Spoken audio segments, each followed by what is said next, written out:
Hello everyone, this is Ashutosh Chaturvedi. I cracked IIT JEE in 99 and I am BTech from IIT BHU. And आज के इस lecture में हम लोग discuss करने वाले हैं applications of motional EMF induce and applications of EMF induce due to rotation. So let's get started. तो आज के इस लेक्चर में हम लोग सबसे पहले कंटिन्यू करने वाले हैं applications of motional EMF induced. तो मोशनल EMF इंड्यूस में सवाल नंबर 7 जो सबसे थोड़ा सा है ना लेंदी सवाल था, जर्नी वहीं से हम लोग कंटिन्यू करते हैं. सवाल नंबर 7 में तुम लोग रिकॉल कर पा रहे हो, हम लोग force applied bye the external agent वहाँ तक बना चुके हैं.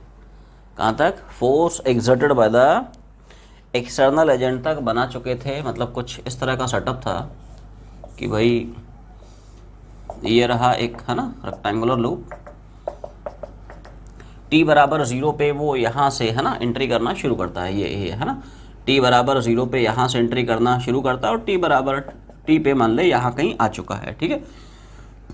और कुछ इस तरह से डायरेक्शंस थे इंड्यूस करंट के, है ना. वेलोसिटी इधर थी है ना, EMF इंड्यूस कुछ है ना, और करंट इधर था. तुम लोग एक बार पन्ने पलटें और थोड़ा देखें. ये इस तरह से करंट का डायरेक्शन था. एम्पियर्स फोर्स की जो डायरेक्शन थी कुछ इस तरह से थी. रिकॉल कर पा रहे हो? और फोर्स अप्लाइड उतना ही एक्सटर्नल एजेंट फोर्स अप्लाई कर, एक्सटर्नल एजेंट अपना फोर्स लगा रहा था और है ना एम्पियर्स फोर्स लगा रहा था. वो हम लोग निकाल चुके थे. कितना? वो भाई साहब हम लोग निकाल चुके थे V/2 ठीक है. इतना ही F एम्पियर था, इतना ही F एजेंट था. यहाँ तक हम लोग कर चुके थे. पार्ट नंबर D तक हम लोग बना चुके थे. ठीक है. आखिरी के 3 पार्ट रह गए. ये है, F है, G है. Work done bye the external agent. अब जो वर्क डन होता है वो किसी इंस्टेंटेनियस टाइम पे तो डिफाइन होता नहीं है. वर्क डन एक टाइम इंटरवल के लिए डिफाइन होता है. तो वर्क डन पूछने का मतलब है कि वो वर्क डन पूछ रहा है. वर्क डन पूछ रहा है फ्रॉम t बराबर 0 से t बराबर t. लूप ने यहाँ से एंट्री करना शुरू किया था. तो बता यहाँ से यहाँ तक t बराबर 0 से t बराबर t टाइम में, t समय में ये जो एक्सटर्नल एजेंट है इस लूप पे बता कितना वर्क डन करेगा. असलियत में ये सवाल है. समझ में आ रहा है ना. तो देखो वर्क डन का फॉर्मूला क्या होगा.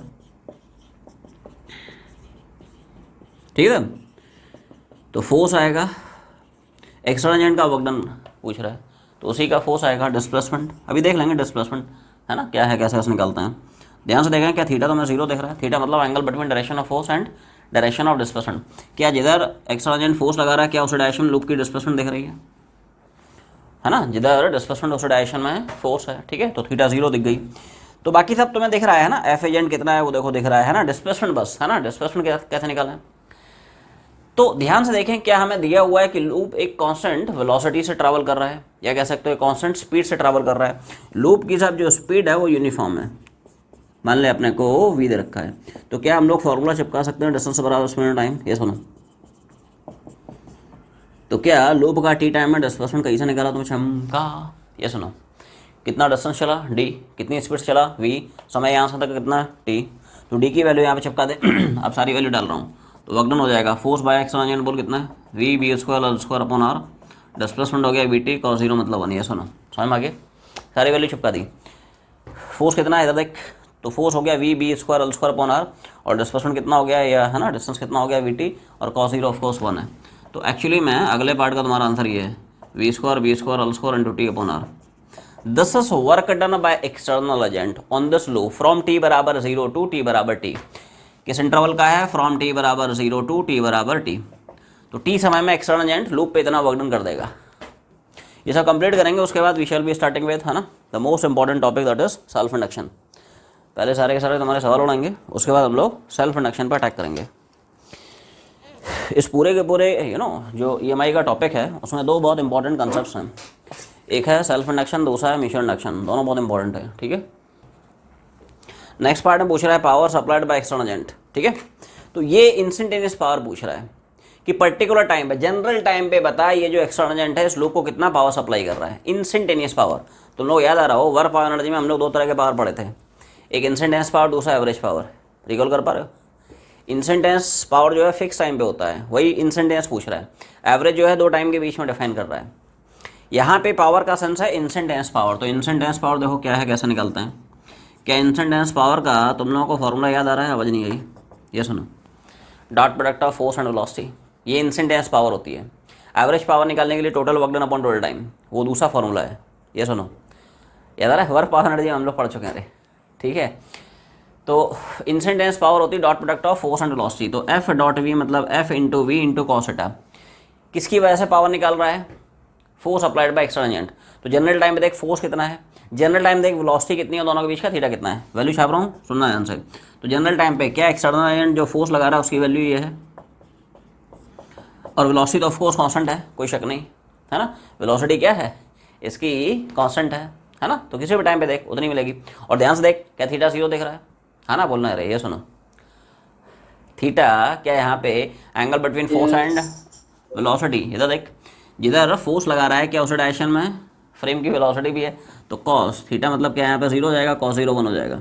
तो क्या यहाँ पे अगले पार्ट का तुम्हारा आंसर ये हो जाएगा V square L square upon R. Power loss क्या पूछ रहा है, पावर लॉस, ठीक है, ये कौन सी पावर पूछ रहा है, ये तो यार पावर के दो पार्ट्स हो गए, पहले पावर दूसरा पावर, ठीक है पहले पार्ट में अलग से पावर, दूसरे पार्ट में अलग से पावर, ठीक है, ये दो पावर कौन से हो गए, मतलब ये जो तुम लोग पावर निकाले हो ये कौन सी पावर है, और ये जो पूछ रहा है ये कौन सी पावर है ये जो पावर है this is power supplied bye the external agent, ये जो पूछ रहा है पावर डिसिपेटेड, रिकॉल कर पा रहे हो, ये कौन सी पावर पूछ रहा है, पावर डिसिपेटेड। क्या हम लोग पढ़ चुके हैं थर्मल इफेक्ट्स ऑफ करंट में, आवाज नहीं आई, हीटिंग इफेक्ट्स ऑफ करंट में, जब भी किसी रजिस्टर में करंट पास करते हैं it gets heated up, the phenomena is called as thermal effects of current. Power dissipated के तुम लोग रिकॉल कर पा रहे हो, हम लोग 3 फॉर्मूले पढ़े हैं, I square R, V square by R, V I, dull response, ये सुनो, यस। तो ये वो वाली पावर पूछ रहा है एक्चुअली में, है ना, ये असलियत में क्या है, देख इधर देख, असलियत में क्या है, ये बेसिकली जो लूप है ना उसमें कुछ ना कुछ रेजिस्टेंस है, टोटल जो लूप का रेजिस्टेंस है वो आर है। अब ऑब्वियस ही बात है यार, रेजिस्टेंस में तुम करंट पास करोगे, है ना, हीट प्रोड्यूस होगी, पावर जनरेट होगी, तो ये वो वाली पावर की बात कर रहा है ना, इसका कुछ रेजिस्टेंस है तो उसमें करंट चला रहा है, तो करंट के चलने से कितनी पावर लॉस हो रही है।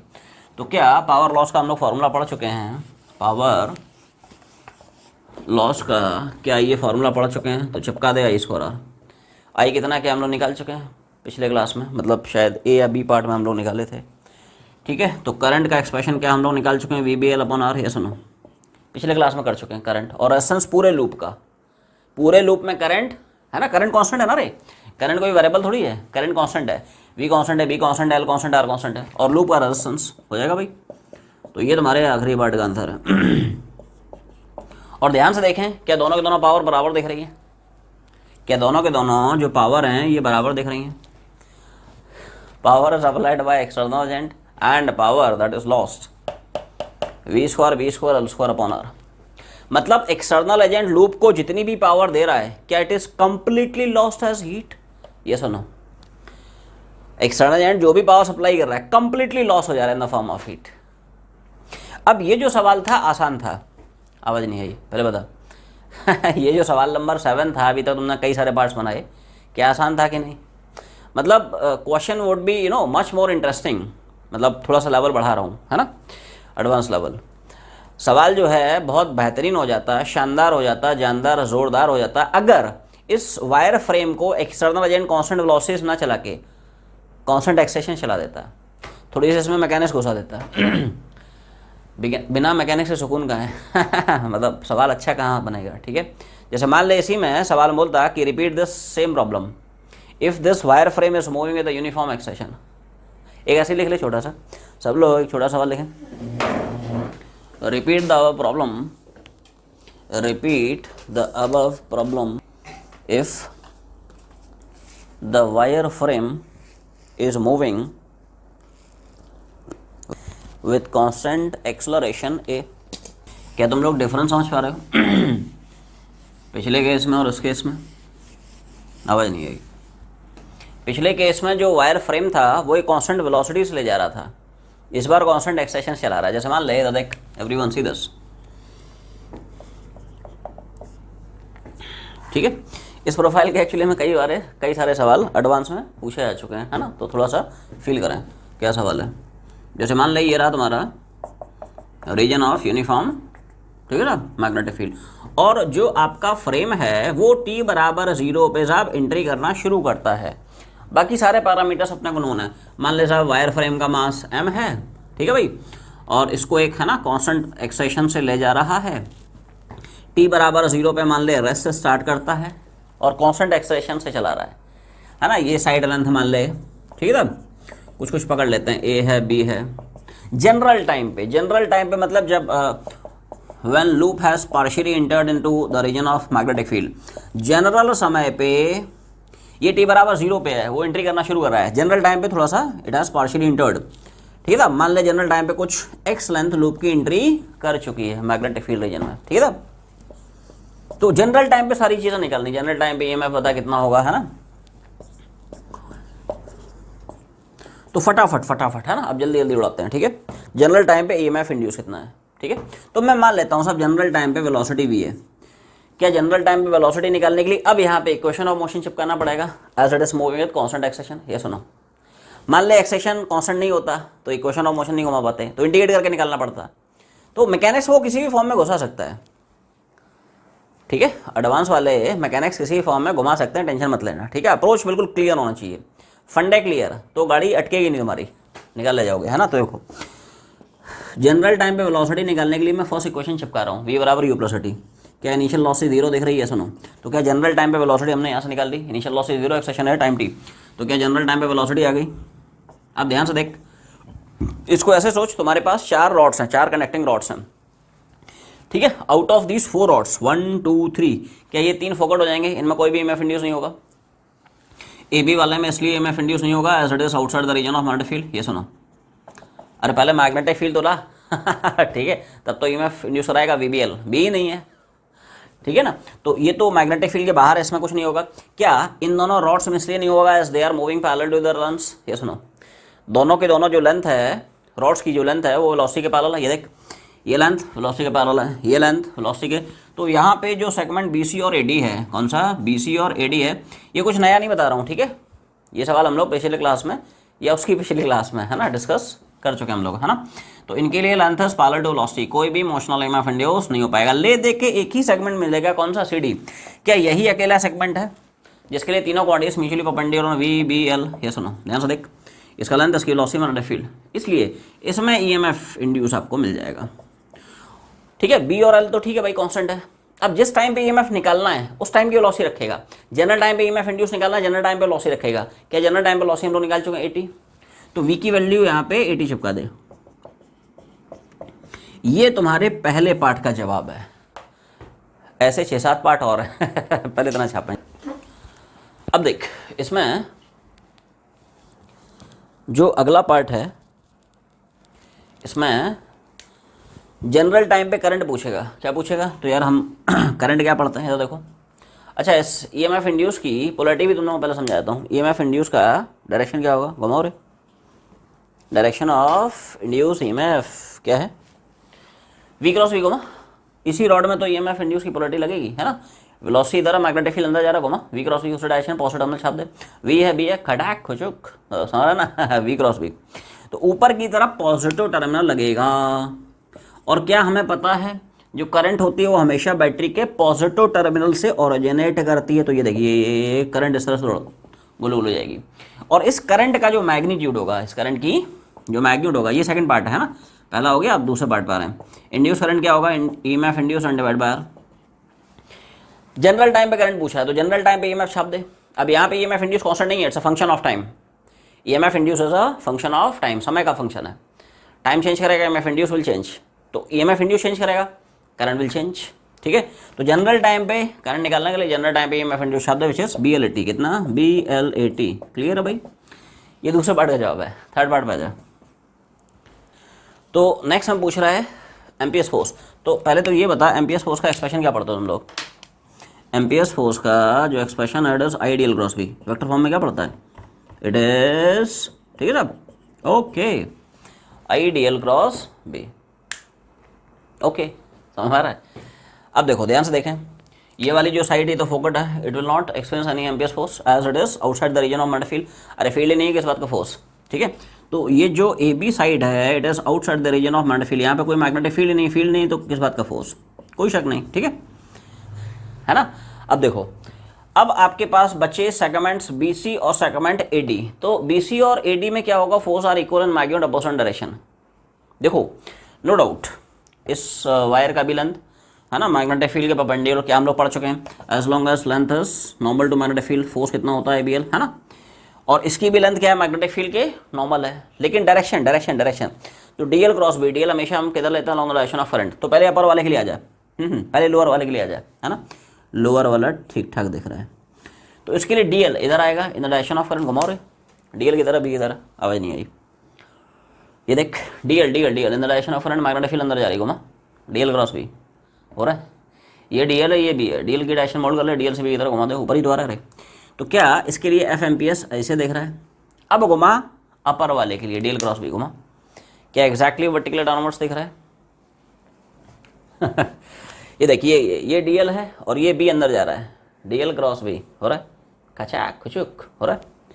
ये DL है, ये B है ना, DL cross B, this is DL, this is B, DL cross B नीचे की तरफ एग्जैक्टली वर्टिकली डाउनवर्ड्स, ये ले एग्जैक्ट वर्टिकली डाउनवर्ड्स।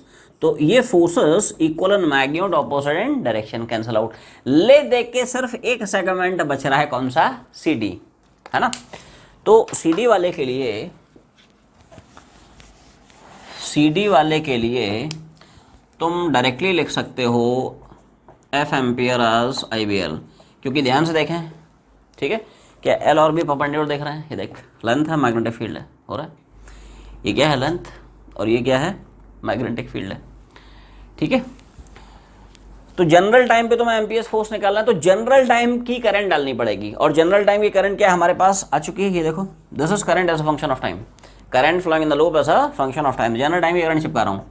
तो F एम्पियर फाइनली ये आ जाएगा, BL छोड़ दे, देखो B तो ठीक है भाई कांस्टेंट है, L तो इस सेगमेंट का लेंथ, इसी सेगमेंट का लेंथ अपने को उसने दे रखा है कितना, L, ठीक है। तो B इंटू L इंटू आई की जगह ये चिपका रहा हूँ, BL 80/R, आई की वैल्यू ही चिपका दी है ना। तो फाइनली F एम्पियर ही आ जाएगा कितना, B square L square 80/R। ये मैग्नीट्यूड होगा, डायरेक्शन के लिए घुमा ले, ये मैग्नीट्यूड होगा, डायरेक्शन के लिए घुमाए। तो थोड़ा सा डायग्राम वाला सा बनाया तो उसमें काफ़ी मच हो गई, नहीं कुछ इस तरह की पिक्चर है, ठीक है ना। A है, B है, C है, D है। अब घुमा DL cross B for this segment CD, DL cross B घुमा, DL मतलब in the direction of current, B अंदर जा रहा है। हाँ लगेगा थोड़ा सा फोर्स इस तरह से लगेगा, ठीक है, बट बहुत ज़्यादा फोर्स नहीं लगेगा, है ना, बहुत ज़्यादा उसकी मैग्नीट्यूड नहीं होगी, ठीक है। ऐसा नहीं कि इधर उधर फोर्स लग रहा तो बेंड हो गया, चिपक गया, है ना। ठीक है, फोर्स का मैग्नीट्यूड काफ़ी छोटा रहेगा, है ना, फोर्स का जो मैग्नीट्यूड है ना काफ़ी स्मॉल है, ठीक है, समझ में आया। तो देख ऐसा है क्या, क्योंकि हम लोग पढ़ चुके हैं ना, ये जो मैग्नेटिक फोर्सेस हम लोग पढ़ते हैं ये काफ़ी वीक होते रहे as compare to electrostatic forces, ये सुनो, है ना। जैसे दो पैरेलल करंट कैरिंग वायर्स के बीच में लगने वाला एम्पियर्स फोर्स क्या होता है, म्यू0 I1 I2/2/D, तो उसमें म्यू0 बहुत छोटा होता है, ये सुनो, जिसकी वजह से जो मैग्नेटिक फोर्स होते हैं ये काफ़ी वीक होते हैं। दो पैरेलल करंट कैरिंग वायर के बीच में फोर्स पर यूनिट लेंथ का फॉर्मूला क्या पड़ता है, म्यू0 I1 I2/2/D। अब इसमें ये जो फैक्टर बहुत छोटा होता है 10⁻⁷ के ऑर्डर का, जिसकी वजह से फोर्स काफ़ी वीक होते हैं।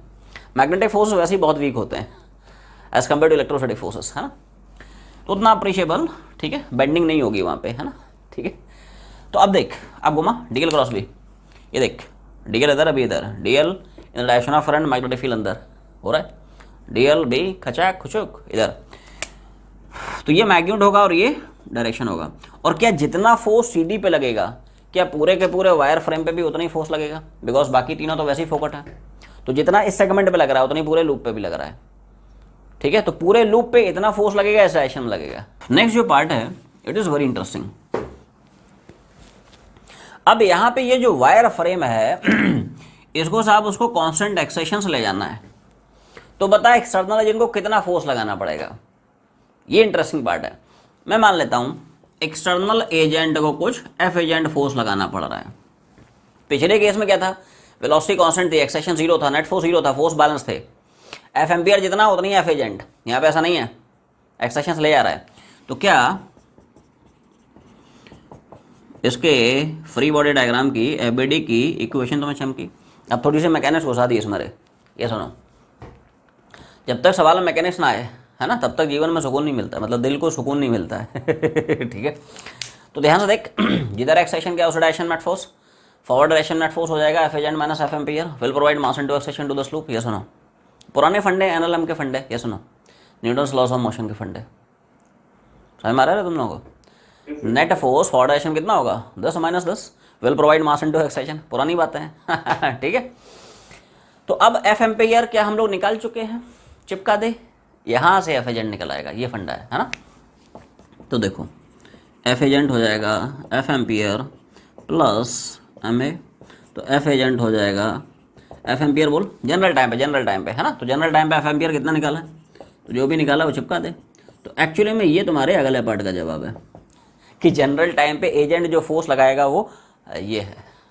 अब सिंस ये जो फोर्स आया ये खतरनाक है है कि नहीं, शक्ल देखने से लग रहा थोड़ा सा, नहीं पिछले केस में क्या था, फोर्स कांस्टेंट था, तो directly F D cos theta चिपका दिया था।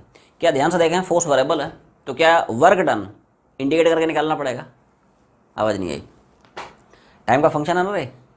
तो ऐसे केस में जो वर्क डन है ना, उसको हमें भाई साहब एडवांस में इस प्रोफाइल के सवाल पूछे जा चुके हैं। ठीक है, तो ध्यान समझें, इस तरह के फ्रिक्वेंटली आस्क्ड क्वेश्चन 2 से 3 सवाल ईएमआई से पूछता है एवरी ईयर, हर कॉम्पिटिटिव एग्जाम में, चाहे जेईई मेंस हो, एडवांस हो या फिर नीट हो, है ना। तो अच्छे से इसको समझ लें, और स्पेशली इसी पर पूछता है based on this motional EMF induced. ठीक है, तो देखो वर्क डन निकालने के लिए, अब वर्क डन कैसे निकालें, तो वर्क डन निकालने के लिए क्या तुम्हें ये अप्रोच घुमाना पड़ेगा, इंडिकेट करना पड़ेगा दिस फोर्स इज वेरिएबल। तो फोर्स तो यहाँ पे तुम्हारे पास टाइम का फंक्शन है, तो यहाँ पे dt होना चाहिए। कोई बताएगा how to express this dx in terms of dt, इस dx को dt की फॉर्म में कैसे एक्सप्रेस करें। अरे तभी तो टाइम की लिमिट घुमाएगा। असलियत में ये वर्क डन पूछ रहा है फ्रॉम t बराबर 0 टू t बराबर t, जैसे t बराबर 0 पे यहाँ पे था, t टाइम में यहाँ पे आ गया, है ना। तो बता t समय में ये जो एजेंट फोर्स लगा रहा है, ये फोर्स इस लूप पे कितना वर्क डन कर रहा है। ठीक है, समझा ना। तो टाइम की लिमिट्स हमारे पास अवेलेबल है। हाँ, तो how to express dx in terms of dt, तो याद करो, क्या हम लोग जनरल टाइम पे लूप की वेलोसिटी ये निकाल रहे हैं, ये सुनो, और क्या वेलोसिटी होती है dx बाई dt।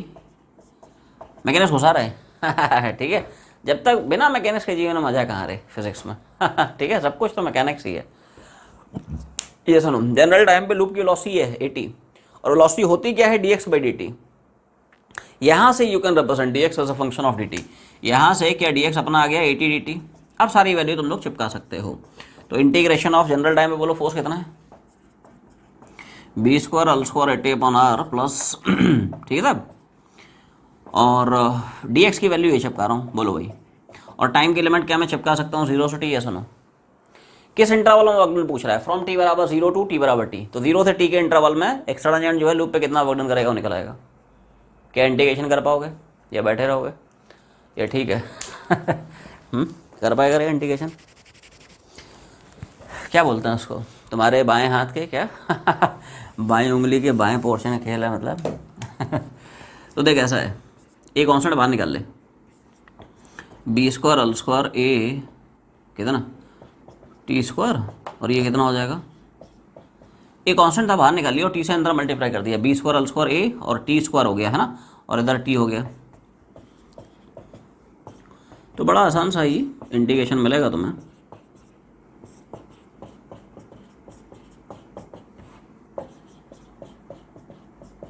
बोलो भाई, क्या ये वैल्यू समझ में आ गई। ये तो कांस्टेंट है B square L square A by R, है ना। टी स्क्वायर का इंटीग्रेशन कितना T cube by 3, M A छोड़ दे, कांस्टेंट है टी का टी के रेस्पेक्ट में टी स्क्वायर बाई 2, और लिमिट यहीं पे चिपका दे रहे, अलग अलग छोड़ना उसको। लिमिट जो है you can use the limits for time separately, इस पर सेपरेटली घुमा दे, इस पर use the limit separately, B square L square A by R, ठीक है भाई, टी क्यूब माइनस 0 क्यूब, और इधर M A by 2 T square minus 0 square. तो finally there is your answer. तो फाइनली वर्क डन का सब आंसर ये हो जाएगा, B square L square A T cube upon 3r, और ये कितना हो जाएगा M A T square by. तो ये होगा work done by external agent on the loop in time t। तो नेक्स्ट पार्ट में साहब पूछ सकता है अपने को जो है कि power supplied bye the external agent, ठीक है, एक्सटर्नल एजेंट लूप को जनरल टाइम पे कितनी पावर डिलीवर कर रहा है ना। तो देखो अगला पार्ट साहब पावर का है, तो पावर का हम लोग फॉर्मूला क्या पढ़ते हैं, F dot V, F V cos theta, ठीक है भाई। सो तो जनरल टाइम पे एजेंट का देख रहे हैं ना, एजेंट का, एजेंट जो है फोर्स इधर लगा रहा है और साहब लूप की जो वेलोसिटी है वो भी तो उसी डायरेक्शन में है। एफ एम्पियर इधर था, उसका पावर नहीं देखना है, power supplied by external agent है, तो जिधर फोर्स लगा रहा है उसी डायरेक्शन में वेलोसिटी है, तो क्या पक्की बात है ना, थीटा 0 दिख रहा है। तो एफ मतलब एफ एजेंट, ठीक है, एजेंट का दिख रहा है, और कॉस थीटा क्या तुम्हें 0 दिख रहा है, जिधर फोर्स उस डायरेक्शन वेलोसिटी। अब सारी वैल्यू मैं चिपका रहा हूँ ना, देखो जनरल टाइम पे क्या force applied bye the external agent यही है, कहाँ गया, अरे यही तो है फोर्स, यही है ना, वो निकाल चुके हैं हम लोग पहले से उसको निकाल के बैठे हैं। तो ये हो गया फोर्स वेलोसिटी के जनरल टाइम पे वेलोसिटी हम लोग ये निकालेंगे, सुनो तुम्हारे सामने जनरल टाइम पे वेलोसिटी, जनरल टाइम पे पूछ रहा पावर, जनरल टाइम पे power delivered by the external agent to the loop. तो जनरल टाइम पे वेलोसिटी कितनी दिख रही, 80 जनरल टाइम पे, है ना, कितनी दिख रही 80, और cos 0 इज ऑफ कोर्स 1। तो ये साहब आपके अगले पार्ट का आंसर हो गया कि B square L square 80/r whole multiplied by 80। आखिरी पार्ट में पूछ रहा है कितनी अमाउंट ऑफ पावर लॉस हो रही है, तो पावर लॉस हुई आई स्क्वायर, और चिपका दे। जनरल टाइम पे मान ले करंट गोलू गोलू आई दौड़ रहा है, और लूप का मान ले ये सब पैरामीटर्स अपना गिवन है, आ रहा है, तो नहीं निकाल सकता जनरल टाइम पे। जनरल टाइम पे बता कितनी अमाउंट ऑफ पावर लॉस हो रही है, चिपका दे। क्या हम लोग जनरल टाइम पे करंट निकाल चुके हैं, मतलब यहीं कहीं था एक्सप्रेशन रे, कहाँ था, क्या जनरल टाइम पे करंट, पन्ने पलटो एक बार देखो, क्या हम लोग ये निकाले थे, ये सुनो, आई बराबर V B L upon R, और वी जनरल टाइम पे क्या 80 था, तो क्या बी एल 80/r हो गया, बी एल 80/r, ये करंट का एक्सप्रेशन है, ठीक है। इसी को आप सिंप्लीफाई करके देखेंगे तो रिजल्ट ही आएगा, क्या बी स्क्वायर अल स्क्वायर ए स्क्वायर टी स्क्वायर अपॉन, तो जनरल टाइम पे इतनी अमाउंट ऑफ पावर लॉस हो जाएगी। तो इस तरह के वेरिएशंस बन सकते हैं ना, एडवांस में इस तरह के इस प्रोफाइल के क्वेश्चंस पूछे जा चुके हैं, फिर से पूछ सकता है। सवाल नंबर, ये नीट में पूछा हुआ सवाल है, 8th वाला जो सवाल है 1 वोल्ट, 8th आसान है ना, 8th जो है आसान सवाल है। तो सवाल नंबर क्या है भाई, 8th ऐसा है, कैसा, एरोप्लेन है, क्या है, aeroplane, in which distance between tips of wings, tips of wings मतलब उसके जो विंग्स होते हैं ना, ये विंग्स हैं ठीक है, तो विंग्स के जो टिप्स हैं उनके बीच का डिस्टेंस हमें दिया हुआ है, ठीक है।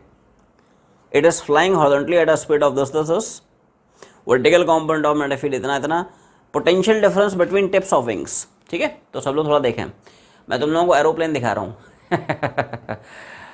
ये देखिए एरोप्लेन है, देख रहा है, ये एरोप्लेन है, आ रहा है मतलब इस तरह से आ रहा है, ठीक है।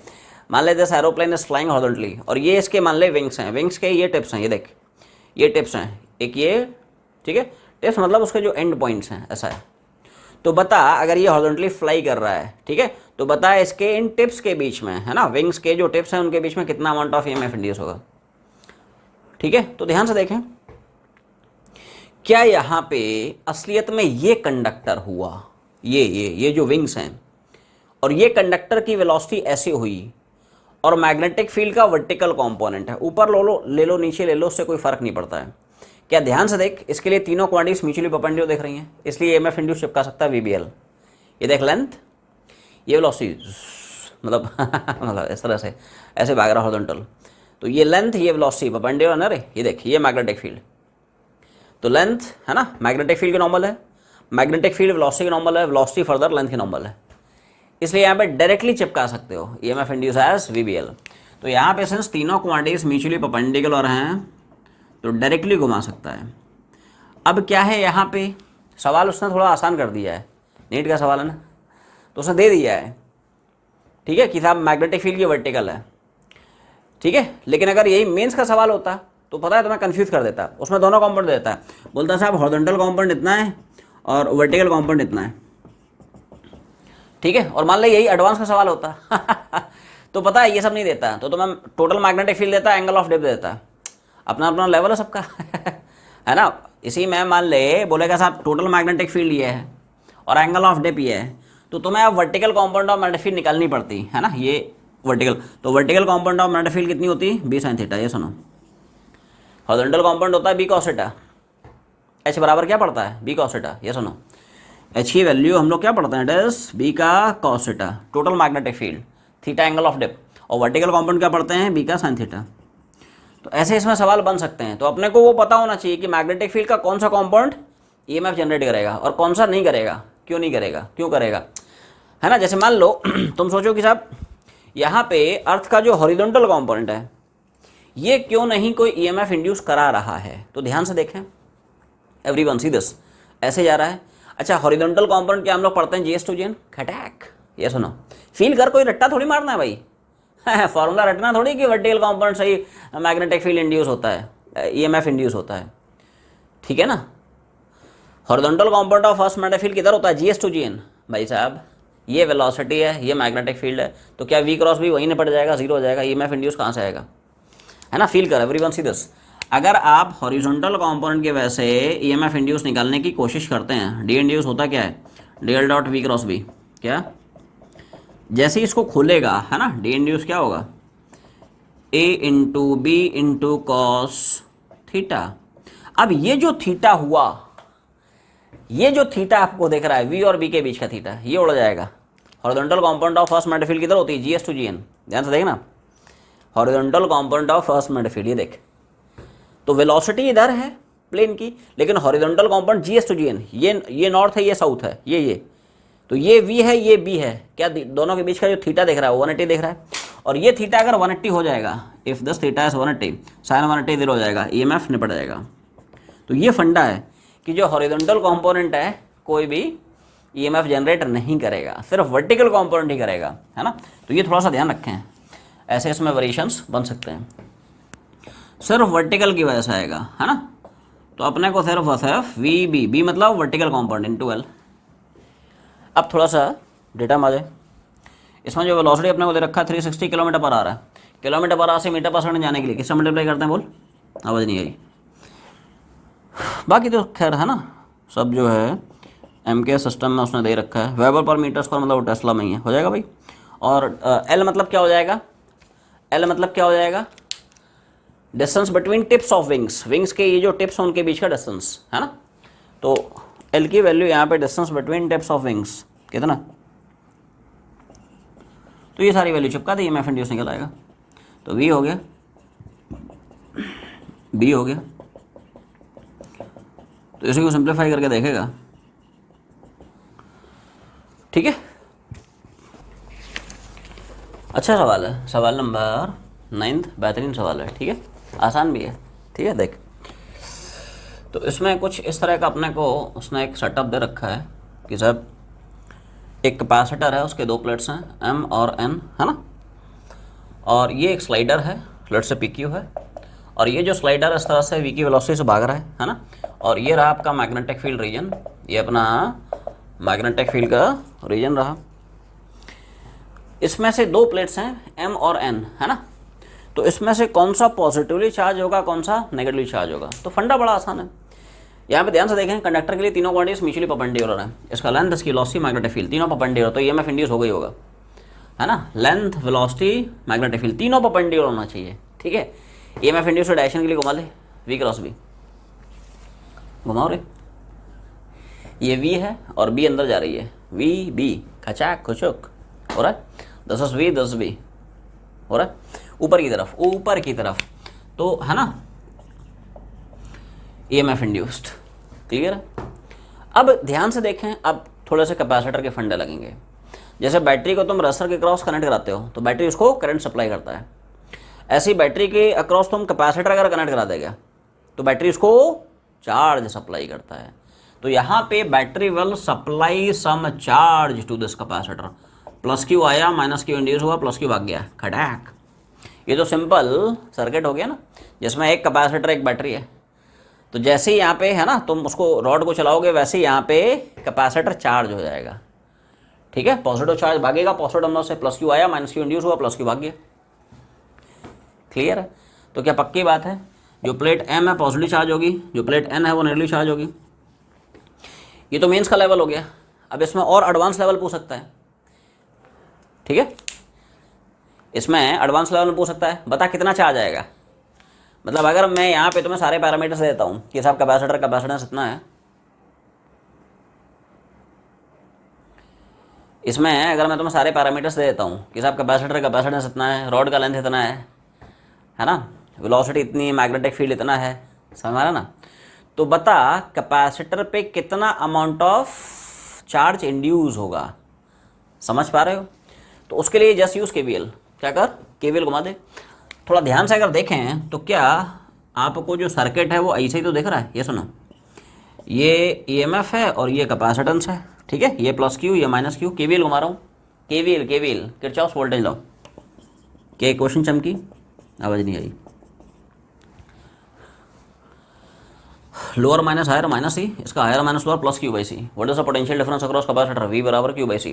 तो यहाँ से क्यू कितना वो निकल आएगा, क्यू बराबर सी इंटू इंड्यूस। और इंड्यूस क्या इस केस में घुमा सकते हैं, वीबीएल। ये सुनो, इस केस में ईएमएफ इंड्यूस क्या हम घुमा सकते हैं, वीबीएल। तीनों क्वांटिटी परपेंडिकुलर है ना रे, इसकी वेलोसिटी, इसका लेंथ, मैग्नेटिक फील्ड, इसलिए वीबीएल घुमा सकता हूँ। ई इंड्यूस की वैल्यू यहाँ पे चिपका दे तो क्या क्यू आएगा C into V into B into L. तो इस तरह का सवाल आ सकता है, कहीं भी पूछ सकता है, नीट में, जेईई मेंस में, एडवांस में। ठीक है, पता चार्ज का मैग्नीट्यूड कितना होगा, ये सारे पैरामीटर्स देगा, कैपेसिटेंस देगा, वेलोसिटी देगा, मैग्नेटिक फील्ड देगा, लेंथ देगा। इसमें एक चीज़ ध्यान रखना, यहाँ पे जो एल है it is not the total length of this rod, it is only this length. ये सुनो, आवाज नहीं आई। ऐसा सवाल है ना, थोड़ा सा गुगली डाल सकता है सवाल में कि हो सकता है ये भाई साहब पूरी पार्टी 10 मीटर है लेकिन ये भाई साहब 1 ही मीटर है, तो 10 मत छाप देना रे, 1 ही छापना पड़ेगा। समझ पा रहे हो, यहाँ पे सिर्फ वही लेंथ कंट्रीब्यूट करेगी which is inside the circuit. Everyone, are you understanding this? No doubt इतने पोर्शन में भी ईएमएफ मिलेगा, इतने पोर्शन में भी ईएमएफ मिलेगा, बट ये जो ईएमएफ है ये तो यार है ना, ये देख ईएमएफ मिल रहा है वी क्रॉस बी, इसमें भी ईएमएफ मिल रहा है वी क्रॉस बी, है ना, बट ये ईएमएफ सर्किट में थोड़ी कंट्रीब्यूट कर पाएगा, सर्किट में तो सिर्फ इसका ईएमएफ कंट्रीब्यूट कर पाएगा। यही जो बैटरी है वो चार्ज सप्लाई करेगी। 10 battery and 10 battery they are outside circuit. ये सुनो, समझ पा रहे हो रे, ये दोनों जो बैटरी हैं वो सर्किट के बाहर हैं, ये कंट्रीब्यूट नहीं कर पाएंगी चार्ज को, ठीक है। तो इसलिए ध्यान रखें, यहाँ पे जो एल होगा वो सिर्फ इतना लेंथ होगा, है ना।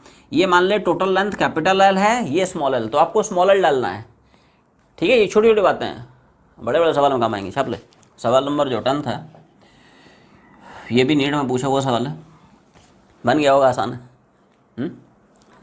ठीक है, ये सब आसान सवाल है। ऐसे सवाल तुम्हारे बोर्ड एग्जाम्स में भी पूछ सकता है, सब छोटे छोटे सवाल है, ठीक है। तो इसमें जो है ऐसा है, कैसा ये सब सवाल नंबर एक अपने को डायग्राम दिया है, ठीक है भाई। ये रहा कंडक्टिंग रॉड ए बी और इसको थोड़ा इसे चला रहा है, making an angle of 30 degree with its length. क्या है, लेंथ से 30 डिग्री के एंगल पे चला रहा है, ठीक है। तो पूछ रहा बता V A minus V B कितना है, इन दोनों एंड्स के अक्रॉस पोटेंशियल डिफरेंस कितना होगा, और ऑफ कोर्स मैग्नेटिक फील्ड में परपेंडिकुलर इस तरह से रखा है उसने, ठीक है।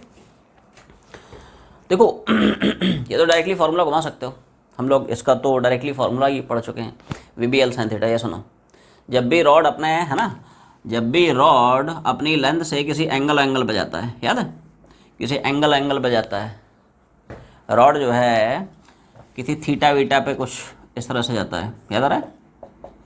रॉड की वेलोसिटी लेंथ से थीटा होती है, वही तो अरे रॉड की वेलोसिटी लेंथ से थीटा है, तो V B L sine theta. Case number कौन सा, 3rd या 4th में हम लोग बना चुके हैं, ये सुनो, है ना। तो वैसे बना चुका है, लेकिन अगर तुम्हें याद नहीं भी रहते तो बेसिक कंसेप्ट, फंडामेंटल कंसेप्ट काफ़ी स्ट्रॉन्ग होना चाहिए, रट्टा नहीं मारना रे।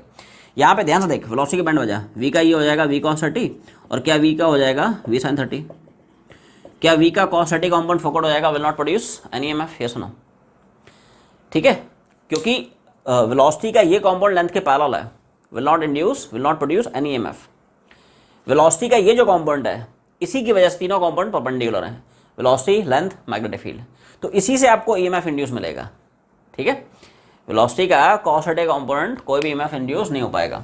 तो ईएमएफ इंड्यूस का बेसिक फार्मूला याद रखें हैं, वी बी एल। वी बस वेलोसिटी का वो कंपोनेंट जो कि लेंथ के नॉर्मल है ना, ये कंपोनेंट है जो कि लेंथ के नॉर्मल है। वेलोसिटी का वो कंपोनेंट जो कि लेंथ के पैरेलल है, फोकट हो जाता है, will not produce any EMF. कुछ नहीं करना है, वी की जगह चिपका दे वी साइन 30, खत्म कहानी। Just replace V by V sine 30, that's it. कितना आएगा, तो वी बी एल साइन 30, बाकी तो है ना तुम्हारे सामने है, सब चिपका दे। क्या क्या डेटा है, वेलोसिटी बॉल कितनी, बोलो भाई, मैग्नेटिक फील्ड कितना हो गया, लेंथ कितना हो गया, हो जाएगा। सवाल नंबर नेक्स्ट में मेंस का सवाल, ये सब प्रीवियस ईयर क्वेश्चंस हैं, ठीक है, ये सारे के सारे प्रीवियस ईयर मेंस के है ना, नीट के सब सवाल हैं। तो यहाँ पे सवाल नंबर नेक्स्ट में कुछ इस तरह का उसने अपने को एक है ना सेटअप दे रखा है कि जब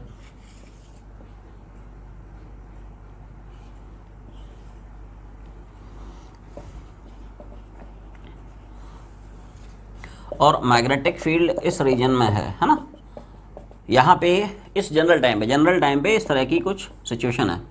ये वैसे ही जैसा हम लोग एक आज की क्लास का पहला सवाल बनाए थे, नहीं, एक रेक्टेंगुलर लूप है, वो एंट्री करना शुरू करता है, तो बहुत सारे है ना सवाल उसमें पूछा था, ईएमएफ कितना है, करंट कितना है, एम्पियर फोर्स कितना है, ठीक है, वैसे ही सवाल है।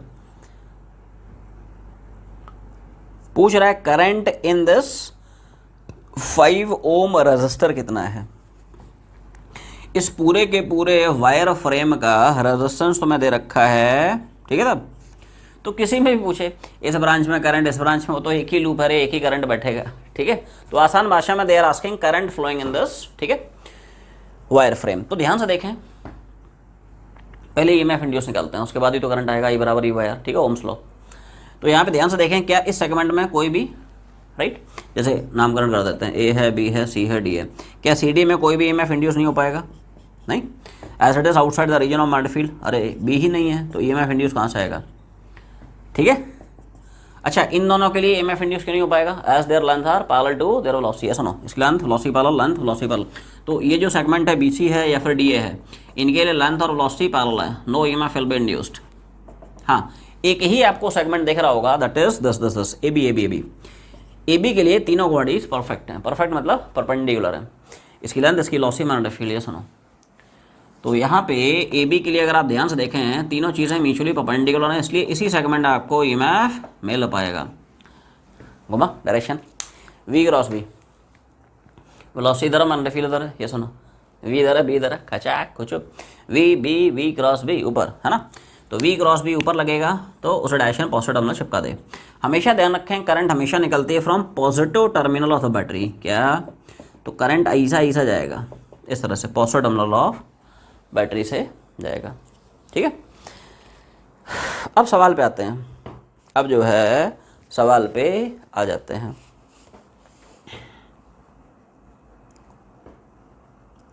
अच्छा, इसमें डायरेक्शन के लिए थोड़ा ध्यान देना, उसने नामकरण थोड़ा सा अलग अलग लिया है। मैंने जैसे यहाँ पे है ना ए बी सी डी इस तरह से लिया है, इसने थोड़ा सा चेंज किया है, तो घबराने का नहीं ठीक है। इसने इसको ए माना है तो मान ले रहे, क्या दिक्कत है, इसको बी माना है, ठीक है तब, तो मान ले भाई, अपन भी मान लेते हैं, उसमें क्या है, ठीक है तब। ए बी इस तरह से सी डी मानना है ना, तो थोड़ा सा हम लोग भी देख लेते हैं। तो ये बी सी है, ये क्या है, B C, B C segment is outside the region of magnetic field, कोई ईएमएफ इंड्यूस नहीं है ना। और सेगमेंट ए बी और सी डी कौन से, थोड़ा सा चेंज कर ले, उसमें क्या है, ए बी और C D they are moving parallel to their length, no EMF induce. कौन सी सेगमेंट है, एडी, कौन सी, एडी है, इसी के लिए लेंथ, वेलोसिटी, मैग्नेटिक फील्ड तीनों क्वांटिटीज परपेंडिकुलर है, ठीक है। तो अगर सिर्फ करंट की डायरेक्शन पूछता तो हमें कुछ कैलकुलेशन करने की जरूरत ही नहीं पड़ती है, कोई मैथमेटिकल कैलकुलेशन नहीं। तो डायरेक्शन तो तुम्हारे देख ही रहा है, डायरेक्शन इस तरह से जा रहा है करंट, ठीक है। तो ध्यान से देखें, क्या डायरेक्शन ऑफ करंट तुम्हें दिख रही है, बी टू सी, ये सुनो, बी टू सी। रहा सवाल मैग्नीट्यूड का, तो आई क्या होता है, ई अपॉन आर, ये सुनो, ओम्स लॉ घुमा दिया, वी बराबर आई आर, आई बराबर वी बाय आर, ठीक है भाई। तो ई इंड्यूस हो जाएगा वी बी एल,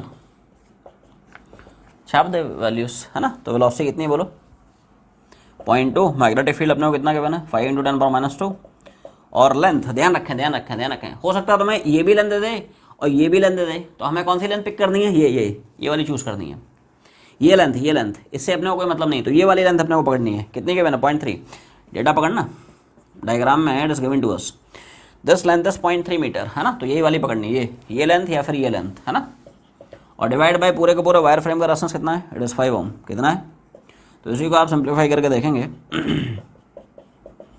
इतनी एम्पियर, या लिख सकता है 0.6 milli ampere. Clear.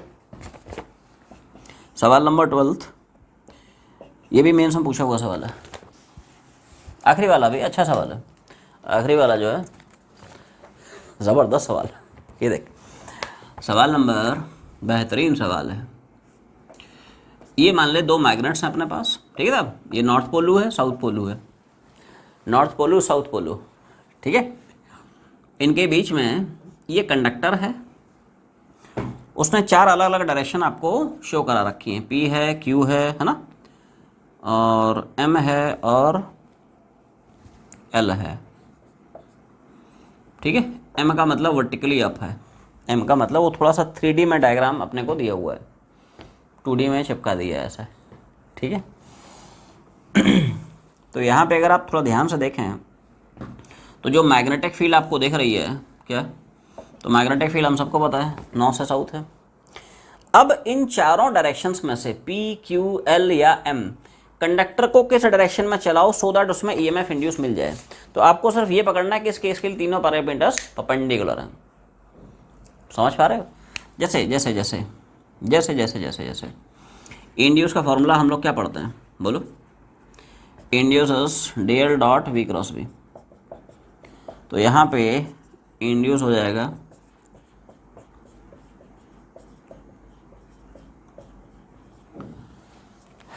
A dot B क्या हो जाएगा, AB कॉस थीटा, तो इसका magnitude into cos of angle between, ठीक है, ऐसा है, तो A into B into cos theta.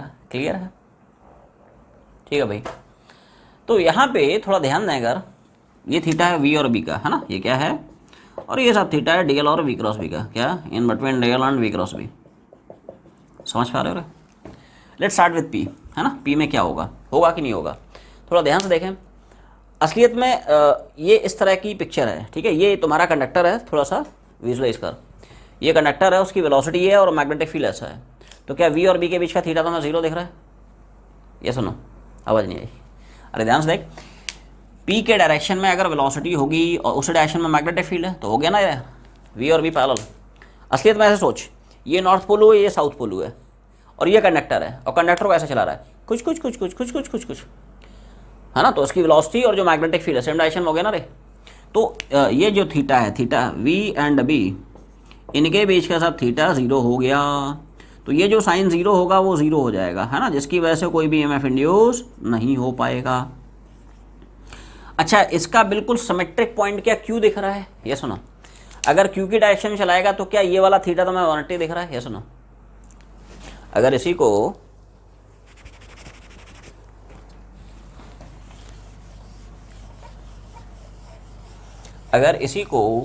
तुम Q में चलाने की कोशिश करते हो तो Q के अलोंग मतलब इस तरह से लेंथ ऐसा है और मोशन इस तरह से, वेलोसिटी इधर है, और क्या मैग्नेटिक फील्ड इधर है, तो V और B हो गया ना भाई, अपोजिट डायरेक्शन का, थीटा कितना 180 है। सुनो, वेलोसिटी इधर है Q के अलोंग इस तरह से, और मैग्नेटिक फील्ड ऐसी आ रही है, तो V और B के बीच का थीटा कितना है, theta between V and B के बीच का जो थीटा है इट इज़ 180, और साइन 180 वहाँ पे 0 हो जाएगा, जिसकी वजह से कोई भी EMF इंड्यूस नहीं हो पाएगा। दौड़ गए, तो इसमें भी EMF नहीं मिल रहा है, इसमें भी नहीं मिल रहा है ना। अब चलाते हैं L के लॉन्ग, ठीक है, देखते हैं क्या मिलता है। तो देखो L के लॉन्ग का मतलब ये है, इधर देख, L के लॉन्ग का मतलब ये है, इधर देखो, ये कंडक्टर है, इसको ऐसे चला रहा है, और मैग्नेटिक फील्ड ऐसी है, समझ में है ना, ये लेंथ है ना, समझ में है ना, ये लेंथ है और ये वेलोसिटी है इस तरह से, और ये मैग्नेटिक फील्ड है। क्या तीनों क्वांटिटीज म्यूचुअली परपेंडिकुलर दिख रही हैं? ये लेंथ, यही वेलोसिटी और ये मैग्नेटिक फील्ड कहाँ से परपेंडिकुलर है? चमका नहीं रहे तुम लोगों को, ये लेंथ है और इसे डायरेक्शन लॉसी कर दिया है। ये अगर आप मैथमेटिकली देखें तो थोड़ा सा घुमा ले, थोड़ा सा घुमा के देखें, V क्रॉस B का डायरेक्शन घुमा, what is direction of V cross B? क्या ये V की डायरेक्शन दिख रही है और क्या ये B की डायरेक्शन दिख रही है? खचाक खुचुक, ये सुनो, ये V है, ये B है, समझ में आ रहा है तुम लोगों को? सब घूम रहे हो ऐसे ऐसे करके, हो गया ये V है, ये B है, खचाक खुचुक। क्या this V cross B is perpendicular to DL, तो क्या वी क्रॉस बी और डीएल के बीच का ये थीटा 90 हो गया, cos 90 निपट गया अगर मैथमेटिकली समझना चाहे, cos 90 0 हो गया, इसलिए EMF इंड्यूस खटाक। देख याद रख ले ऐसे आंख बंद करके, थंब रूल, क्या जब तक तीनों क्वांटिटीज परपेंडिकुलर नहीं तब तक EMF नहीं, सिंपल सीधी सी बात। और यहाँ पे अगर आप मैथमेटिकली जस्टिफाई करना चाहें तो कर ले रहे, ये वेलोसिटी है, ये मैग्नेटिक फील्ड जा रहा है खचाक वी क्रॉस बी, ये बी वी क्रॉस बी, और ये वी क्रॉस बी है और ये डीएल तो यही है ना कंडक्टर की लेंथ, तो वी क्रॉस बी और डीएल परपेंडिकुलर हो गए ना, ये जो थीटा देख रहा है डीएल और वी क्रॉस बी के बीच का ये 90 हो गया। तो एक्चुअली में इस केस की कहानी ये हो गई है कि DL perpendicular to V cross B, तो इन दोनों के बीच का ये जो थीटा ये 90 हो गया और cos 90 निपट गया, जिसकी वजह से no EMF will be induced, उड़ गया। तो ले देखे एक ही केस बचेगा m वाला, m मतलब यहाँ पे ऊपर है उसका, है ना, उसका सेंस ये है, उसका सेंस ये है कि m मतलब ऊपर चला रहा है, m मतलब वर्टिकली अप इधर चला रहा है, वर्टिकली ऊपर की तरफ चला रहा है, ठीक है। अब ये इंटरेस्टिंग केस है, थोड़ा ध्यान दें, है ना, ये ऐसा कंडक्टर है, ये मैग्नेटिक फील्ड जा रही है, ठीक है, तो पकड़ के रख, लेकिन वेलोसिटी ऐसी ऊपर जा रहा है, क्या तीनों परपेंडिकुलर दिख गए, ये सुनो, ये लेंथ ये सॉरी ये लेंथ ये मैग्नेटिक फील्ड ये वेलोसिटी, ये सुनो ये लेंथ है, ये मैग्नेटिक फील्ड जा रही है नॉर्थ पोलू से साउथ पोलू, ठीक है पोलू, और ये ठीक है वेलोसिटी है, तो velocity length magnetic field perpendicular है ना, ये देख कुछ, इसलिए यहाँ पे EMF इंड्यूस मिलेगा, because all the three quantities आज म्यूचुअली परपेंडिकुलर, इसलिए यहाँ पे EMF इंड्यूस मिल जाएगा जिसकी हमें तलाश थी। तो अगर इस कंडक्टर को आप वर्टिकली अप चलाते हैं तभी यहाँ पे EMF इंड्यूस होगा, और अगर डायरेक्शन देखना तो डायरेक्शन देख ले, ठीक है भाई, तो डायरेक्शन के लिए घुमा वी क्रॉस बी, उस डायरेक्शन में पॉजिटिव टर्मिनल चिपका दे, ठीक है, वी क्रॉस बी, वेलोसिटी ऊपर है मैग्नेटिक फील्ड इधर है खचाक खुचुक, इधर वाला पॉजिटिव टर्मिनल होगा, वी ऊपर है बी इधर है, वी क्रॉस बी इधर है ना, तो इस साइड पॉजिटिव लगेगा, इस साइड नेगेटिव लगेगा, ऊपर की तरफ पॉजिटिव लगेगा, है ना, इस तरह से, इस साइड पॉजिटिव इस साइड नेगेटिव, ये पोलरिटी होगी। तो हर एक केस छाप लें, किस केस में EMF नहीं मिलेगा, क्यों नहीं मिलेगा, और किस केस में मिलेगा, और है ना क्यों मिलेगा, सारे केस छापें। उसके बाद हम लोग EMF induce due to rotation के एप्लीकेशंस पाएंगे। इसमें जो है सवाल नंबर 2 तक हम लोग उड़ा चुके हैं, सवाल नंबर जो 3 है ये एडवांस का सवाल है, कैसा है, एडवांस का सवाल है। सवाल नंबर 3 जो है एडवांस में पूछा हुआ सवाल, अच्छा सवाल है, ठीक है।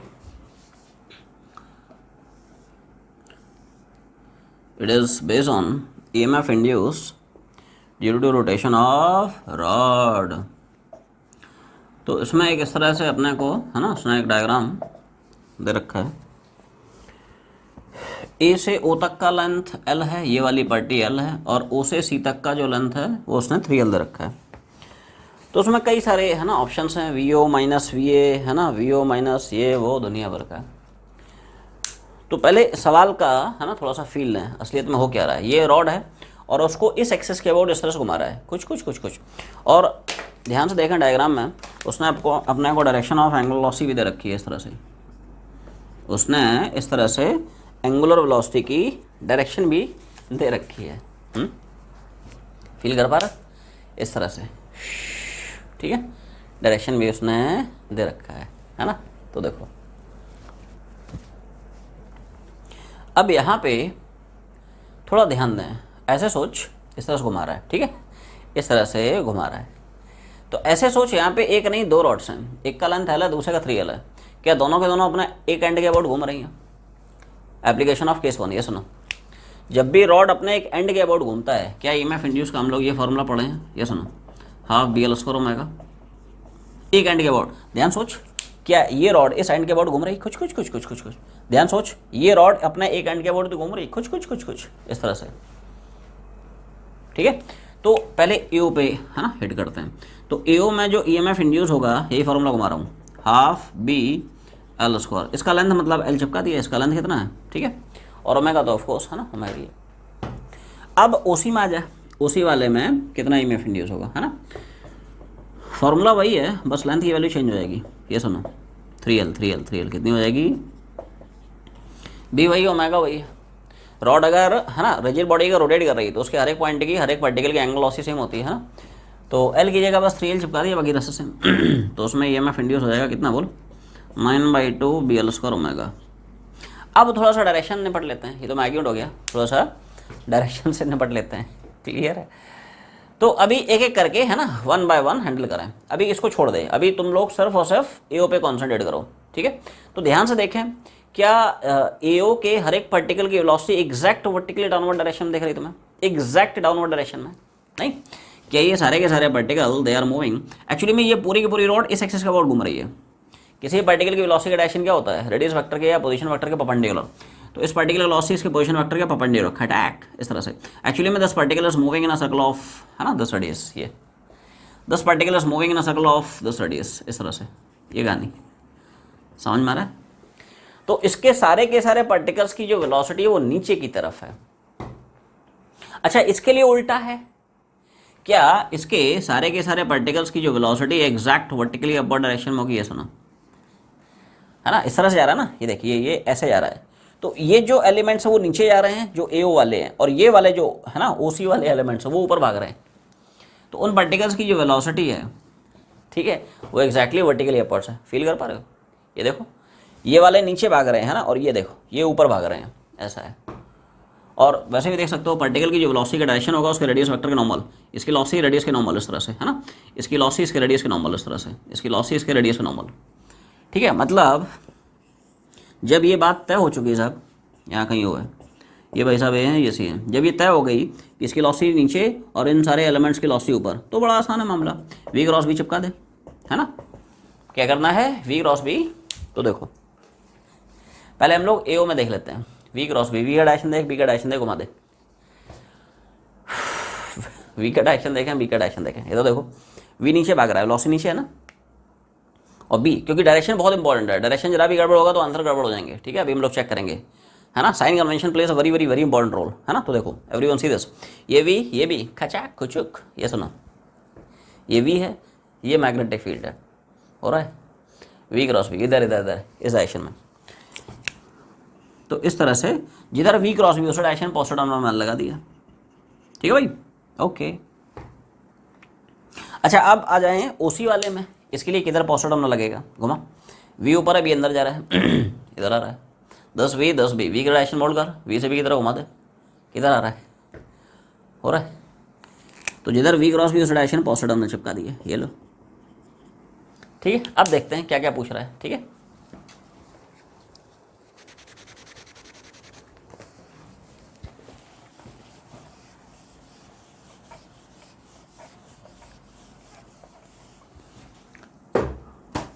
क्लियर? सो ऐसा है, देखो कैसा कि साहब अगर आप पूछते हैं कि साहब VO माइनस VA कितना है, तो क्या मैं higher minus lower plus A induce लिखूंगा? ये सुनो, VO minus VA positive minus negative higher minus lower plus A induced, ठीक है। और प्लस E इंड्यूस मतलब AO का E इंड्यूस इतना है हाफ BL, तो VO माइनस VA क्या मिलेगा? Plus half BL² omega. Equation number मान लेते हैं 1 है, ठीक है। अब आते हैं VO माइनस VC पे, क्या? तो ध्यान से देखें, VO माइनस VC ये पॉजिटिव या नेगेटिव, तो VO minus VC positive minus negative higher minus lower plus induce, कितना?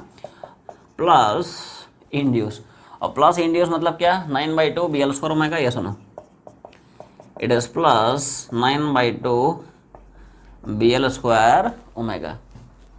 क्लियर है? ऐसा है, समझ में आ रहा है? अब इसमें ध्यान से देख पा रहे हैं इनके अलावा उसने एक है ना VA माइनस VC भी पूछा है, तो VA माइनस VC कैसे निकालोगे? दोनों को उड़ा दे। क्या मुझे 2 में से 1 को उड़ाना पड़ेगा to get the value of VA minus VC? क्या है, क्यों है, किधर है, कैसे है, थोड़ा सुनना। 2 से 1 को उड़ा रहा हूँ, तो VO minus VC minus VO plus VA and this should be equal to, और ये सुनो आवाज़ नहीं आई, देख एलसीएस एलसीएस उड़ाएगा तो VO माइनस VC और इसको माइनस कराएगा तो माइनस V0 और ये माइनस माइनस प्लस हो जाएगा। तो ऐसे ही आरसीएस उड़ा दिया, ठीक है भाई।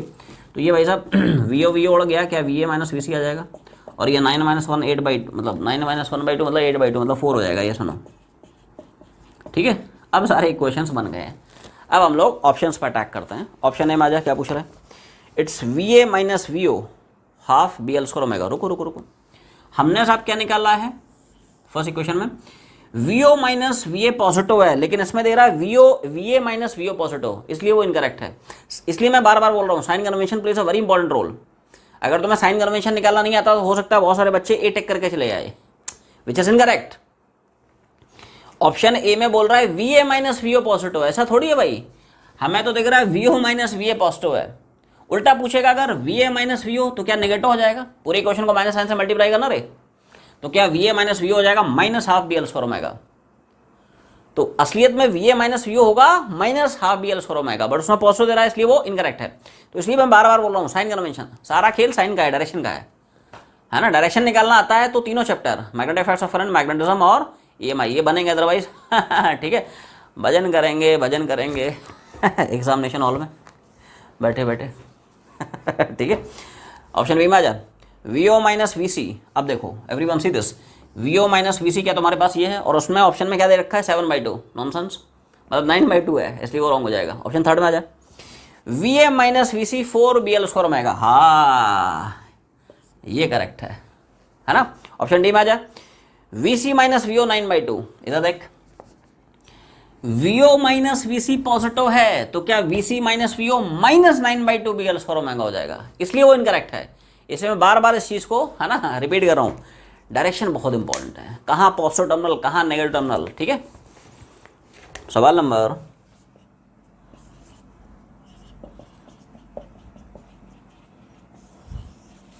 नीट में पूछा हुआ सवाल है, फटाफट छापें।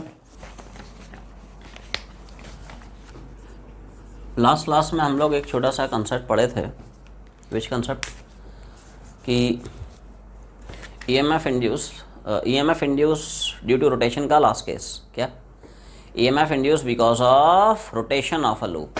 अगर आप किसी भी लूप को घुमाते हैं तो what is the formula of maximum EMF induce in loop, N A B omega. तो उस कंसेप्ट पर बेस है ये सवाल, समझ आ रहा ना। क्या फॉर्मूला घुमाएंगे, maximum EMF induces N A B, ठीक है, एन ए बी ओमेगा। इसमें सारे पैरामीटर्स नोन है, सिर्फ ओमेगा मिसिंग है। तो ओमेगा क्या होती है, omega is angular velocity.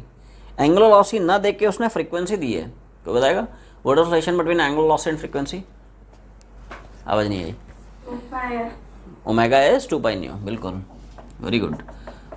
Angular velocity और फ्रीक्वेंसी में रिलेशन क्या होता है, ओमेगा इज ये सर्कुलर मोशन के फंडे हैं। Time period frequency reciprocal T बराबर 1/न्यू, एंगुलर वेलोसिटी टाइम पीरियड में रिलेशन ओमेगा इज 2π/t, ठीक है। एंगुलर वेलोसिटी और फ्रीक्वेंसी में रिलेशन ये तो होता है, ओमेगा बराबर 2π/t है ना, और टी की जगह चिपका दे 1/न्यू, तो हो गया रे 2π/न्यू। तो ओमेगा की जगह मैं छाप रहा हूँ कितना, तो एन ए बी 2π। अब ये सारी वैल्यू चिपका दे, बोल नंबर ऑफ टर्न्स कितना, एरिया।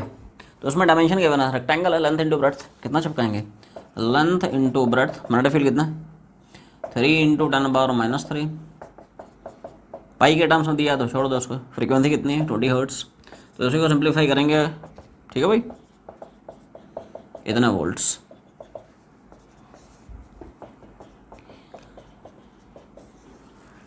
मना क्या बोल रहा है, एक कॉइल है, ठीक है, initially kept with its plane perpendicular to magnetic field. Calculate the amount of charge flowing through the coil if it is rotated through an angle of 180 degree. समझा ना, जैसे मान लो ऐसा है कि एक कॉइल है, ये मैग्नेटिक फील्ड के परपेंडिकुलर बैठा है, क्या है, it is kept perpendicular to magnetic field, clear है। अब कॉइल को घुमाओ, कॉइल को घुमाता है through an angle of 180 degree, क्या घुमाता है, थ्रू 180 डिग्री। तो पूछता है बता कॉइल में कितना अमाउंट ऑफ चार्ज फ्लो करेगा। तो तुम लोग रिकॉल करो EMI लेक्चर 1 इलेक्ट्रोमैग्नेटिक इंडक्शन का फर्स्ट लेक्चर, याद आ रहा है, उसमें हम लोग एक छोटा सा फॉर्मूला पढ़े हैं, मैग्नीट्यूड ऑफ इंड्यूस चार्ज। तो असलियत में ये सवाल उस कंसेप्ट पर बेस है, कोई बताएगा what is the formula of magnitude of induce charge. Coil को घुमा रहा है, घुमाने से क्या चेंज हो रहा है, थीटा चेंज हो रहा है, जिसकी वजह से फ्लक्स चेंज हो रहा है, ईएमएफ इंड्यूस हो रहा है, करंट आ रही है, करंट आ रहा है, इसका मतलब चार्ज फ्लो कर रहा है, उसी चार्ज को बोलता है इंड्यूस चार्ज। बोलो भाई, what is the expression of magnitude of induce charge? Magnitude of induce charge is delta five by R. पन्ने पलट, EMI का लेक्चर नंबर 1। ठीक है, तो कुछ नहीं करना है, सिर्फ लूप का रेजिस्टेंस देखना है और चेंज इन फ्लक्स देखना है। ठीक है, तो देख, अच्छा चेंज इन फ्लक्स क्या होगा, final value of flux minus initial value of flux. अच्छा फ्लक्स हम लोग क्या पढ़ते हैं, B इंटू ए इंटू कॉस थीटा। ये एक्चुअली सिंगल टर्न के लिए होता है। जैसे मान ले किसी कॉइल में n नंबर ऑफ टर्न्स हैं, तो n को भी आपको कंसिडर करना पड़ेगा, you have to account for n, है ना, तो n से मल्टीप्लाई कर देते हैं। तो असलियत में फ्लक्स का हम लोग जनरल फॉर्मूला ये चिपका देते हैं, NAB cos थीटा, है ना, क्लियर है। सिंगल टर्न है तो ये घुमा दे, और n नंबर ऑफ टर्न्स है तो n से मल्टीप्लाई कर देते हैं। ठीक है, अब थोड़ा सा ध्यान दें, देखो इसने स्टार्टिंग में ही दे रखा है कि coil is kept with its plane perpendicular to magnetic field. थोड़ा फील करें, है ना, ये देख, ये कॉइल है और ये मैग्नेटिक फील्ड है। ठीक है, तो ध्यान से देखें कि आपको थीटा इनिशियली 0 दिख रहा है, ये सुनो। अगर आप इनिशियली फ्लक्स निकालने की कोशिश कर रहे हैं तो क्या आपको इनिशियली थीटा 0 दिख रहा है? थीटा क्या होता है, angle between magnetic field and outward normal to the surface area. ये तो देख, ये सरफेस एरिया है, उसका आउटवर्ड नॉर्मल ये है, यही तो मैग्नेटिक फील्ड है, क्योंकि initial magnetic field is normal to the plane of loop. तो इस डायरेक्शन में मैग्नेटिक फील्ड है, इस डायरेक्शन में, ठीक है, लूप का outward normal to the surface area है। तो B और A सेम डायरेक्शन में हो गया, थीटा कितना 0। तो इनिशियली अगर फ्लक्स पूछेगा इनिशियली, तो क्या हम ये लिख देंगे NAB, ठीक है, और cos 0, cos 0 +1 हो जाएगा, प्लस NAB आ गया। अब आ जाता है फाइनली, अब उसने क्या कराया कि इसको 180 डिग्री से घुमा दिया। ध्यान से सोचें, क्या किया, ऐसे था, ये B था, ये A था, B तो वही है अभी भी, B में कोई चेंज नहीं, A चेंज हो जाएगा, एक ही डायरेक्शन। देख, इसको पकड़, 180 से घुमा दे, पलट दे, ये देख, ये ऐसा था और ये पलटी मार दे 180, ऐसे था 180, एग्जैक्ट रिवर्स, एग्जैक्ट रिवर्स, ये देख, है ना, एग्जैक्ट रिवर्स हो गया। तो क्या अब वेक्टर B और वेक्टर A के बीच का थीटा तुम्हें 180 देखने लगा है? ये सुनो, B तो वही है, A रिवर्स हो गया, है ना, B की डायरेक्शन तो अभी भी वही है, लेकिन अब ये देखिए, ये है ना, फील कर पा रहा, ये A, ये B, है ना, ये B और ये A हो गया, तो थीटा 180 हो गया। तो फाइनली जो फ्लक्स होगा वो ये हो जाएगा, कितना, NAB cos 180, cos 180 कितना हो जाएगा नेटो, कितना, ठीक है। अब इनकी वैल्यू चिपका दे, तो चेंज इन फ्लक्स कितना होगा बोल, फाइनल फ्लक्स और minus initial flux. Plus minus से अपने को मतलब नहीं, अपने को मैग्नीट्यूड से मतलब है ना, तो इसका अगर मैग्नीट्यूड पूछेगा तो सब हो जाएगा ट्वाइस NAB। प्लस माइनस सिर्फ वो लेंजेस लॉ का है कि direction of induce EMF, direction of induce current will be such that it opposes the cause due to which it is self induce. ठीक है, तो मैग्नीट्यूड ऑफ इंड्यूस आ जाएगा डेल्टा फाइव कितना, twice NAB and divide by loop का resistance. सारी value given है, चिपका दे, हो जाएगा। तो यहाँ पे बोलो, twice of number of turns कितना हो गया बोल, एरिया कितना है, एरिया 4 सेंटी स्क्वायर है, सेंटी स्क्वायर में मीटर स्क्वायर कितने, 10⁻⁴ से चिपका दिया। मैग्नेटिक फील्ड कितनी बोल, व्हाट इज मैग्नेटिक फील्ड 2, और डिवाइड बाय लूप का रेजिस्टेंस कितना, लूप का रेजिस्टेंस कितना हो जाएगा भाई। तो उसी को आप सिंप्लीफाई करेंगे, चेक करके देख आ रहा है नहीं आ रहा है। और आखिरी सवाल ये भी है ना, मेंस का सवाल है, मेंस में पूछा हुआ सवाल है, ठीक है। क्या बोल रहा है, कॉपर का एक डिस्क है, कंडक्टिंग डिस्क है, रोटेट कर रहा है perpendicular to magnetic field, EMF induce across the radius of disc. क्या हम लोग कर चुके हैं लास्ट क्लास में, EMF induce due to rotation में, इस केस को हम लोग डिस्कस कर चुके हैं कि जब भी कोई डिस्क मैग्नेटिक फील्ड के साथ परपेंडिकुलर घूमता है, ठीक है भाई, तो हमें एक पोटेंशियल डिफरेंस मिलता है in between centre and circumference across radius of disc मिलता है। कितना मिलता है ना, हाफ BR² ओमेगा। सब स्टैंडर्ड फॉर्मूले अपने को याद रखना है। बोल मैग्नेटिक फील्ड कितना, रेडियस कितना, एंगल वेलोसिटी कितनी, हाँ ये बस थोड़ा ध्यान रखें ठीक है, यहाँ पे यूनिट में उसने थोड़ा सा चेंज कर दिया, यहीं पे गलती होती है बच्चों से, जो अपने को नहीं करनी है। क्या यहाँ पे जो ओमेगा है ना, वो सब उसने दे रखा है कितना 10, लेकिन रिवोल्यूशन पर सेकंड।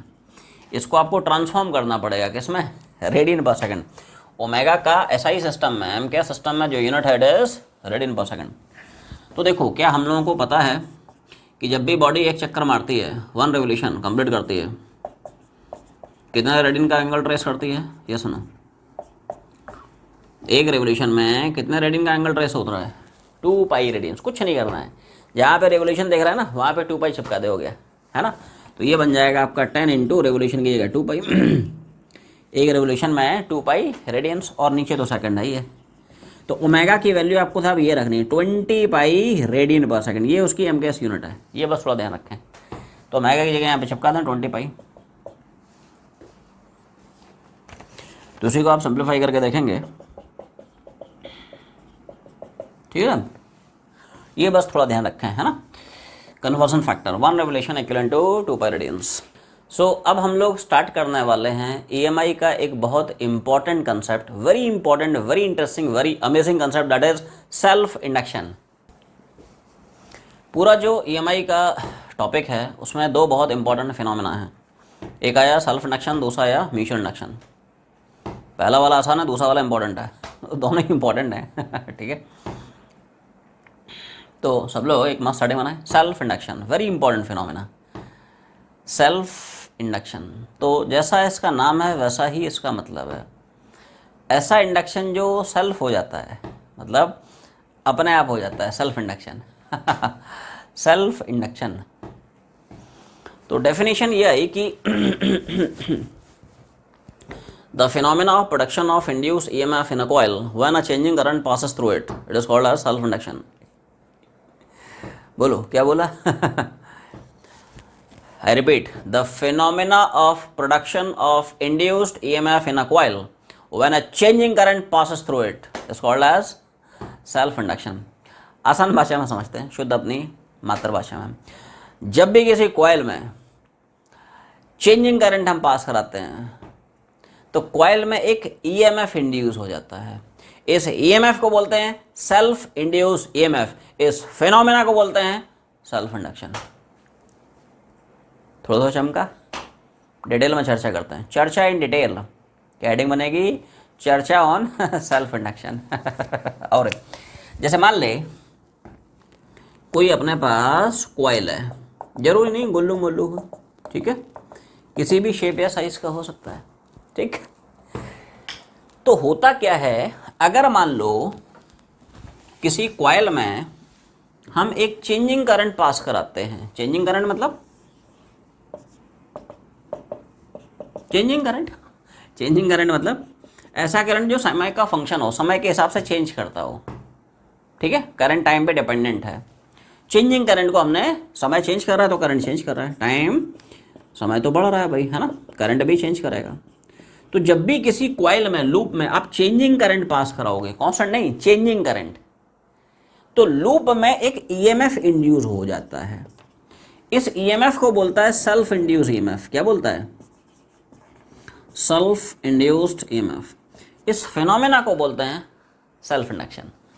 क्या बोलता है? This phenomena is called as, इस फिनोमेना को हम बोलते हैं, डेफिनेशन क्या आई? डेफिनेशन आई, the phenomena of production of induced EMF in a coil when a changing current is pass through it, this phenomena is called as self induction. अब सवाल है ऐसा होता क्यों है? ठीक है, बड़ा सिंपल सा लॉजिक है। एक बार बताओ, जैसे मान ले करंट क्लॉकवाइज जा रही है, घुमा, राइट हैंड पाम रूल। इस करंट की वजह से क्या कॉइल में आपको कुछ ना कुछ मैग्नेटिक फील्ड मिलेगा? ये सुनो, राइट हैंड पाम रूल, आशीर्वाद देना है, विजयी भाव, ठीक है। तो इस करंट की वजह से क्या कॉइल के अंदर मैग्नेटिक फील्ड आपको इस तरह से दिख रही है? सुनो, ये कॉइल क्या अपने अंदर मैग्नेटिक फील्ड अंदर की तरफ बना लेगी? और ध्यान से देख, क्या मैग्नेटिक फील्ड इस कॉइल के एरिया के नॉर्मल है तभी तुम्हें फ्लक्स मिलेगा। ये सुनो, ठीक है भाई। What is the formula of magnetic field due to circular coil at centre? Circular coil के सेंटर में मैग्नेटिक फील्ड का फार्मूला क्या पड़ता है? आवाज नहीं आई। एक सिंगल टर्न की वजह से होता है mu naught I by 2r, N number of turns की वजह से इनसे मल्टीप्लाई कर देते हैं। तो फंडा ये है क्या कि साहब आई चेंज हो रहा है, समय का फंक्शन है रे, तो क्या ये जो मैग्नेटिक फील्ड आया क्या वो भी चेंज हो रहा है, जिसकी वजह से क्या कॉइल से लिंकेज फ्लक्स चेंज हो गया। फ्लक्स क्या पड़ता है, बी इंटू ए, एरिया नो डाउट कांस्टेंट है ना, उसको छोड़, लेकिन साहब करंट तो चेंज हो रहा है ना। करंट के चेंज होने से है ना मैग्नेटिक फील्ड चेंज हुई, और मैग्नेटिक फील्ड चेंज होने से कॉइल का फ्लक्स चेंज हुआ, और फ्लक्स के चेंज होने से फैराडे साहब क्या कह के गए हैं, फैराडे साहब ने बताया जब भी लूप से लिंकेज फ्लक्स चेंज होगा, जब जब फ्लक्स चेंज होगा तब तब लूप में एक ईएमएफ इंड्यूस होगा। एंड कमाल की बात सुनो, this EMF is induced, this EMF is induced because of change in its own flux and therefore it is called as self-induced EMF. ये जो EMF induce हुआ ये किसकी वजह से हुआ है, because of change in its own flux। भाई साहब एक ही तो कॉइल है, उसी में करंट चेंज कराई, उसी में मैग्नेटिक फील्ड चेंज किया, उसी में फ्लक्स चेंज किया, उसी में धीरे से EMF इंड्यूस करा दिया। नाम ही है ना उसका सेल्फ, उसको जरूरत ही नहीं किसी की, सारा काम सेल्फ हो रहा है। कॉइल है, करंट चल रहा है, अपने आप हो रहा है, कोई एक्सटर्नल फील्ड नहीं आई, अपने आप हो रहा है रे, बस इसमें तुमने करंट चला दी, अब अपने आप हो रहा है। ठीक है, तो एक ही कॉइल है, उसी में करंट चेंज कराई, उसी में मैग्नेटिक फील्ड चेंज हुआ, उसी का फ्लक्स चेंज हुआ, उसी में ईएमएफ इंड्यूस होगा। तो this EMF is induce because of change in its own flux, इसलिए ईएमएफ को बोलता है क्या, self induce EMF. And this phenomena is called as self induction, इसको बोलता है क्या, सेल्फ इंड्यूस ईएमएफ। और इस फेनोमेना को क्या, सेल्फ इंडक्शन। इसलिए तुम लोगों को स्टार्टिंग में डेफिनेशन बताई, self induction is a phenomena of production of induce EMF in a coil when a changing current passes through it. Very important phenomena. जब भी किसी चेंजिंग करंट, जब भी किसी कॉइल में, लूप में एक चेंजिंग करंट को हम पास कराते हैं तो लूप में मैग्नेटिक फील्ड चेंज होती है, फ्लक्स चेंज होता है, जिसकी वजह से ईएमएफ आता है। उस ईएमएफ को हम बोलेंगे क्या, self induce EMF. Phenomena is called as self induction. So आज की जर्नी हम लोग यहीं पे वाइंड अप करते हैं, तब तक पढ़ाई करते रहें। All the very best.